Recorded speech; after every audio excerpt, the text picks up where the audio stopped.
Hey friends, welcome back to another episode of the Bible and Life podcast.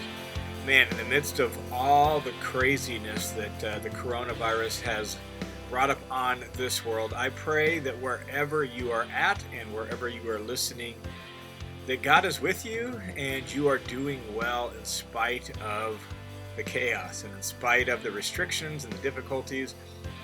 I know currently where I live in Boise, Idaho, we're not on complete lockdown yet here in our state, although some states in the United States are. And we, however, the restrictions are mounting. Dine in at restaurants is gone, parks are closed, so many people are being laid off work, and man, just all sorts of difficulty and hardship and disruption and change in the midst of all of this. And I know in some places it's far worse than it is here. So, wherever you are listening at, blessings to you. May the peace and the goodness of God be with you and encourage you and strengthen you in the midst of all this chaos. May His goodness bring you joy, even in the midst of uncertainty and disruption and difficulty.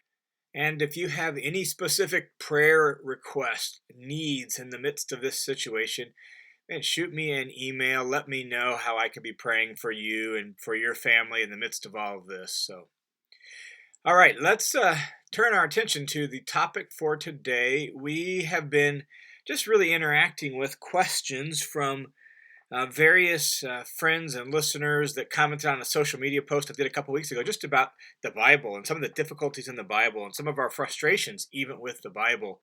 One of those that got mentioned a couple of times was just generally the Old Testament law, particularly all the rituals, weird rules, weird laws, clean and unclean, and some of that we experience when just reading through the Old Testament law, particularly the book of Leviticus.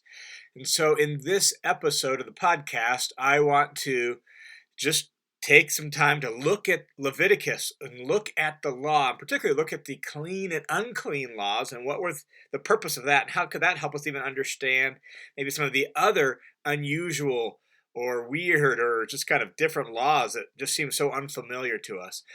One commenter on that social media post, when I asked, what are some of your difficulties and frustrations reading the Bible? And this one gal, her comment was, I'm reading through Leviticus. Enough said.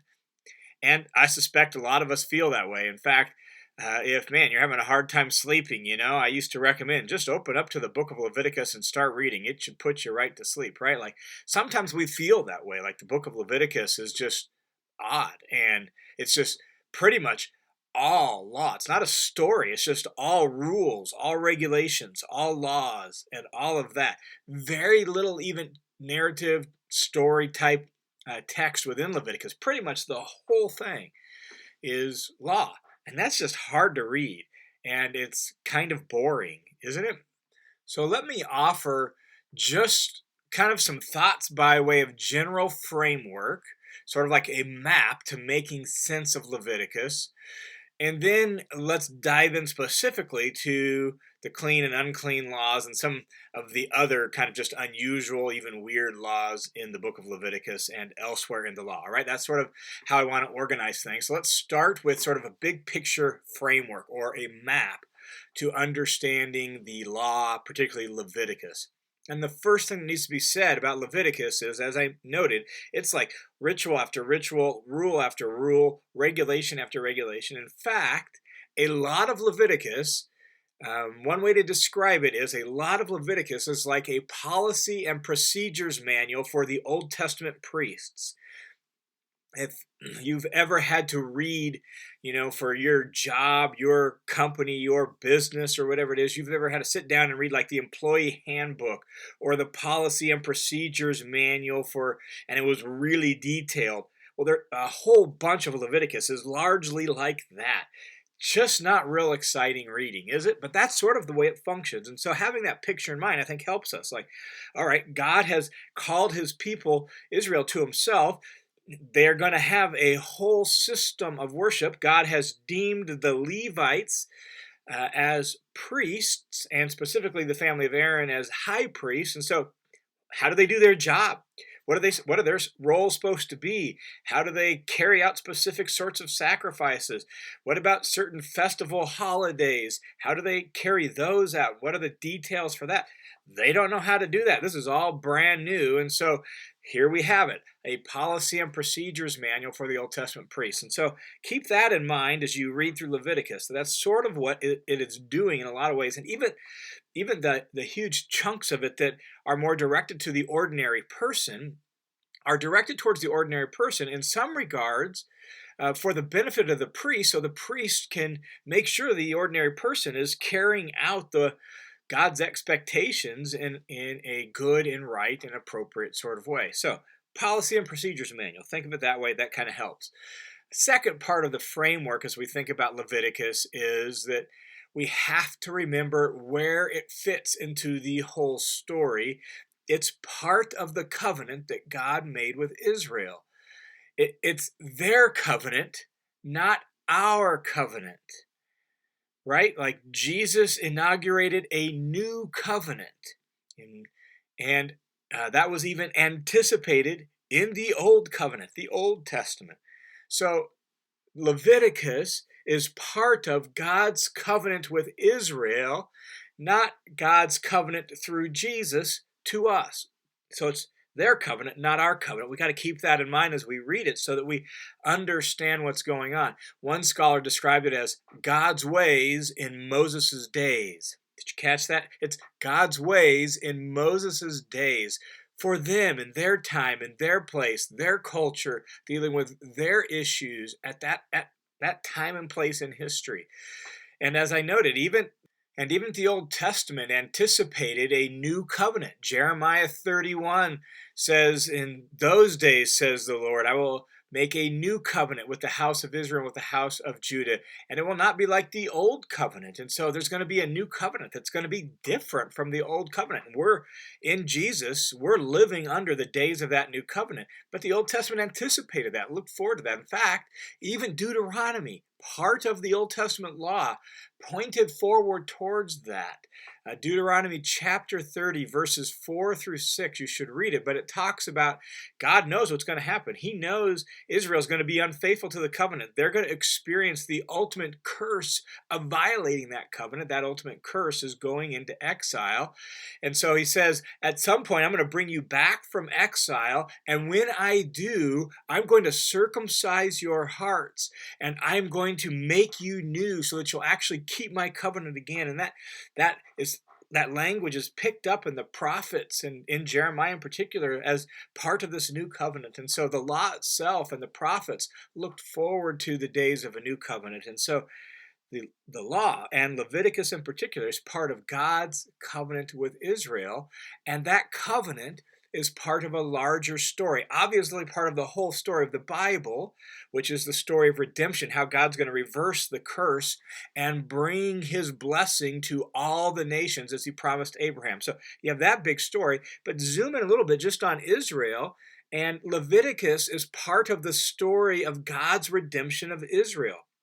And oftentimes as Christians, we kind of demean God's law and turn it into all these rules and rituals that you had to keep in order to earn God's favor. That's just a complete misreading of the law and a complete misreading of the story of Israel. The way the law worked is it was given after God redeemed Israel, and it's tied to God's redemption. In other words, I have chosen you. I have redeemed you by my outstretched arm, God says. Now you are my people, and now as my people, here's how I want you to live. In other words, grace preceded the law. Redemption preceded the covenant. And so God called them out as his people and redeemed them and led them out of Egypt, right? And then they arrived at Mount Sinai, and now God is giving them his law at Mount Sinai as a way to shape and form them as his people. And a huge part of that is the fact that now God is going to come and dwell among them. What God did with Adam and Eve in the garden and was lost by virtue of mankind's rebellion, God is going to try to recapture for the time being among Israel, and he's going to dwell among them. Well, that raises a real important question. How does a holy God live among and unholy people. And how do unholy people relate to a holy God who's come to live among them? Well, that has to be answered. And so Leviticus intends to really answer that question. And so the end of Exodus tells the story of all the details for how to make the tabernacle, which is going to be how and where God is going to live among his people, the kind of the visible symbolic representation of God's dwelling place among Israel. Well, how now does Israel, how do they live with a perfectly holy God in their midst? And Leviticus answers that question. And so we have to keep that big story in mind as we read through it, or else we really don't appreciate what's going on. For them, Leviticus was a massive gift. Like, it's a massive gift because it tells very clearly what God expected of them and how he wanted them to live as his people now that he has formed them and called them to himself. So that's the framework that helps us read Leviticus well.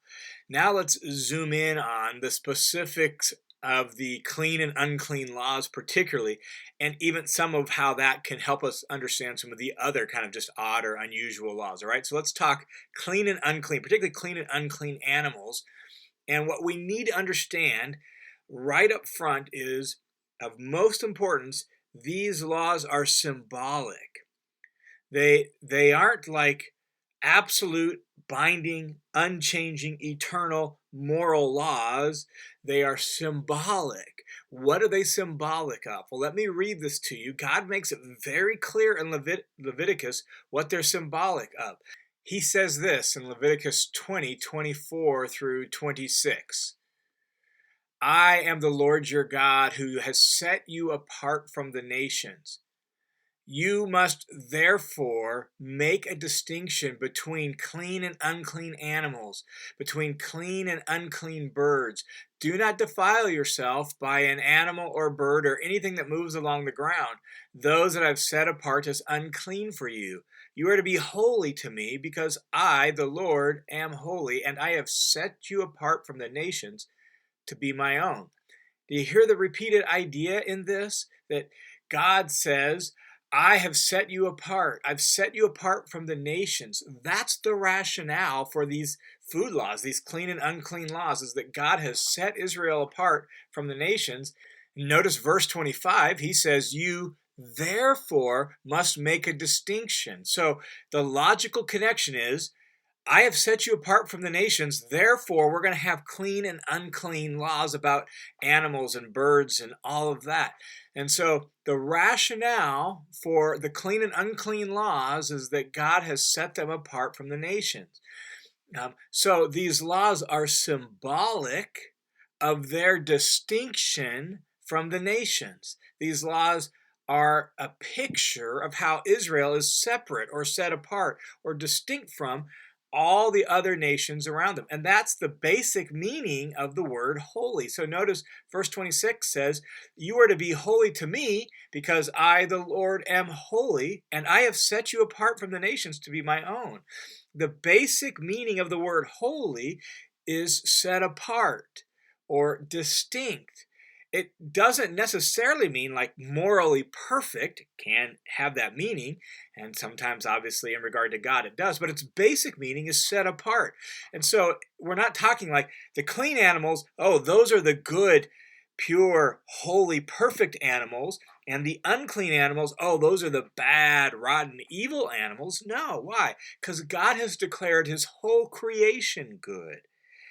Everything in it is good. God declared the whole thing good way back at the beginning when he first made the world. And you see that in Genesis 1 and 2. So the whole creation is good. Every animal is good in that ultimate sense. But in this specific sense, with regard to Israel, God is making a distinction. He is arbitrary in some ways, who knows? Like God's choice of Israel, somewhat arbitrary. God had his reasons. The point is that God is making a distinction between certain kinds of animals that he wants to be sort of like a giant picture, object lesson for Israel. So clean simply marks it off as distinct. And in the same way, Israel is to be distinct from the nations. And so even in what they eat. It's to remind the Israelites that they are set apart as God's distinct people, marked out to be a kingdom of priests and a holy nation in the language of Exodus. And so the food laws, and probably most of the other laws that separate things and make distinctions between things, were like a giant object lesson that Israel was set apart, specifically set apart from the nations around them. And thus, it shouldn't be surprising that once Jesus came, these food laws were set aside. Why? Well, because the national distinction for the nation of Israel no longer remains. In Jesus, Paul writes, Galatians chapter 3, there is neither Jew nor Greek, Jew nor Gentile. Like, that distinction no longer remains. And that's why when God needed to teach the early Jewish church in the book of Acts this lesson, what did he do it through? He did it through the clean and unclean food laws, right? The story is recorded in Acts chapter 10. Peter is praying up on the roof of a house while he's waiting for lunch to be made. And God shows him a vision of a great white sheet that comes down from heaven, and on it are all sorts of unclean animals, the kind of animals that Leviticus says, don't eat those, right? And God, in this vision, says to Peter, arise, Peter, kill and eat. Peter protests, Lord, I've never eaten anything unclean. No, I can't do that. 3 times this happens where God has to keep pointing out to Peter, no, Peter, arise, kill and eat. And then Peter comes to from this vision and all of a sudden realizes at that very moment there's a Gentile knocking on the door downstairs. Peter goes down and Peter has this whole vision in mind, and all of a sudden he realizes that God is telling him, oh, there's not a distinction anymore between Israel and the nations, just like there's no longer a distinction anymore between clean and unclean foods. Oh, I get it. God used the very point and purpose of the clean and unclean food laws to teach Peter that the distinction between Jews and Gentiles is now removed. And so it makes perfect sense, since those laws were a daily, tangible reminder that they were set apart from the nations. It makes perfect sense that God would use it as a picture about how now the Gentiles are welcomed in. What's more is it's also important to note that since these food laws, these clean and unclean laws, were symbols of Israel being set apart for God, those laws also called them to live out the other laws about moral integrity and social justice and covenant loyalty. And that's why when you see the prophets chastising Israel or even warning them of judgment to come, for keeping the rituals, but neglecting the social justice and the covenant loyalty that is embodied in those ritual laws. For example, Amos chapter 5, Amos really warns Israel of a certain punishment because they're being unjust to their neighbors. They're not practicing the social justice that the law itself called them to. And they're being unfaithful to God by worshiping other gods. And so Amos chapter 5, verse 21 says this, I despise your religious festivals. Your assemblies are a stench to me. This is God speaking through the prophet. Even though you bring me burnt offerings and grain offerings, I will not accept them. Though you bring choice fellowship offerings, I'll have no regard for them. Away with the noise of your songs. I'm not going to listen to the music of your harps. Instead, let justice roll on like a river and righteousness like a never-failing stream. Do you hear what Amos is saying? That God has said, look, fine, you're worshiping me. You're going through the rituals of temple worship, and you're singing your songs, and you're offering your sacrifices, and you're keeping the kind of the ritual laws, including some of those food laws, but then you're not practicing social justice, and you're treating your neighbor badly. And God's like, I don't want the rituals without that. Why? Because this was a symbol of Israel being set apart for God, and as such it called them to live out the other laws, the more really central laws about moral integrity and social justice and covenant loyalty. In this regard, the laws of Leviticus and the whole Old Testament they're just incredibly comprehensive, and they cover so much stuff involving religious worship and then just very down to earth things about your relationships with your neighbors and your animals, and even how you build a small wall around the roof of your house so someone's not going to fall off. I mean, like, they're very comprehensive. Family life, social life, economic life, all of that is really dealt with in the Old Testament law. And there's an Old Testament scholar by the name of Christopher J.H. Wright. He actually is one of these guys that first got me thinking about a lot of this. He wrote an article a number of years ago entitled Learning to Love Leviticus. Look, most of us don't love Leviticus. I'm not nearly apparently as good at Leviticus as Chris Wright, because I still struggle with Leviticus. But he's the one that kind of tipped me off on a lot of this stuff and got me thinking in this regard. I really like his work with regard to the Old Testament. He has a very thoroughgoing book on the Old Testament entitled Old Testament Ethics for the People of God. And in that book, this is what he writes about the comprehensiveness of the Old Testament law. He says this: since it's calling God's people to be holy, in fact, you can't read Leviticus without noticing the refrain on holiness, holiness, holiness. Particularly the last half of the book is all about how God's people need to be holy, and that idea means set apart, distinct from the nations, right? So Christopher J.H. Wright in this book writes this. He says, holiness is rather a way of being with God in covenant relationship, a way of being like God in clean and wholesome living, a way of being God's people in the midst of an unholy and unclean world. And that's why it's so comprehensive.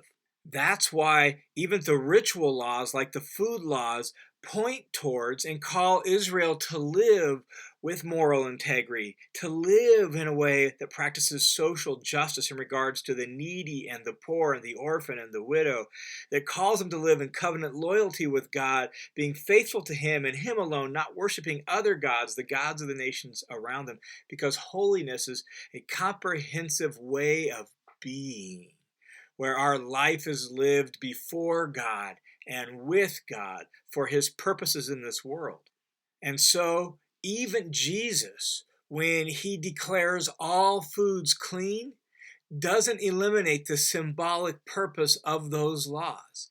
Jesus' people, us who follow Jesus, we are still to be set apart, distinct from the world around us in the way we carry out our life, in our way of being before God and with God. And so when Jesus declares all foods clean, He still calls us to be distinct. Listen, this is from the Gospel of Mark, chapter 7, beginning the end of verse 18. It says this, Jesus speaking, "Don't you see that nothing that enters a person from the outside can defile them? For it doesn't go into their heart, but into the stomach, and then it's eliminated." And in saying this, Mark editorializes, Jesus declared all foods clean. And Jesus went on and said, it's what comes out of a person. That's what defiles them. For from within, out of a person's heart, that evil thoughts arise: sexual morality, theft, murder, adultery, greed, malice, deceit, lewdness, envy, slander, arrogance, and folly. All these evil come from within, and they are what defile a person. And so Jesus, even in saying, look, we're coming to a point in God's relationship with the world where that distinction between Jew and Gentile, between Jew and the nations, no longer applies, and thus the food laws no longer pertain. The unclean and unclean symbolic point of them no longer pertains in the same way, but the symbolic purpose of them does. You still have to be distinct from the world around you. You still have to have a pure and clean heart that lives with God in a holy sort of way. And so now the thing that Jesus says we need to pay attention to, that ought to distinguish us and set us apart as God's people, are what comes out of our heart. And He lists off just a random sampling of the kinds of things that can come out of a person's heart, that's just the way of the world, but it's not the way of God's people. And so now in Christ, our distinction comes from being sexually pure, from being generous rather than thieves, from not being full of anger and murder, but being full of generosity, grace, and forgiveness, right? We're not greedy, but we're self-giving. We don't have malice and evil in our heart. We're not deceitful, but we're kind-hearted and loving, right? Those things are what set us apart. And so now clean and unclean are redefined by Jesus as here's what sets a person apart as being the people of God. And so Leviticus, it's part of God's covenant with Israel.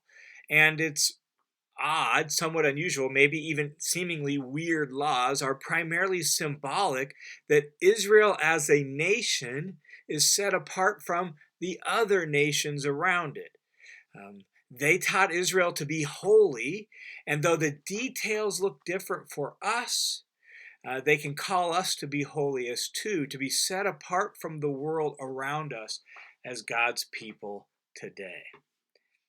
Hey, I hope that's helpful to you as you just really wrestle with the Old Testament. Man, there's going to be laws in Leviticus and elsewhere in the Old Testament where we just scratch our head and we're like, man, I don't fully get that. Some of that is because we just don't get the original context of Moses' day, and we don't fully maybe understand, okay, what were the nations doing and how does this distinguish them from the nations? We're just not as familiar with some of the details of the world around them. I'm sure to Israel it made perfect sense. And in fact, in maybe traditional cultures, more like ancient Israelite culture, they understand some of those things more than we do. In fact, I have a former student who's living and working among a tribal people in Uganda who says ever since moving there, she understands the Old Testament prophets, some of the Old Testament laws far better than she did before because they still will practice sacrifices. They still live in fear and darkness and all of that. And now she understands a little bit more of what God is doing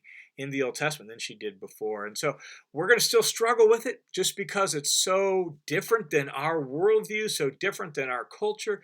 But hopefully what we covered today gives a framework and some guidance to how to read it well and to what their whole purpose was. Thanks for tuning in to this episode of the Bible and Life podcast. I'm so glad that we can spend this time together.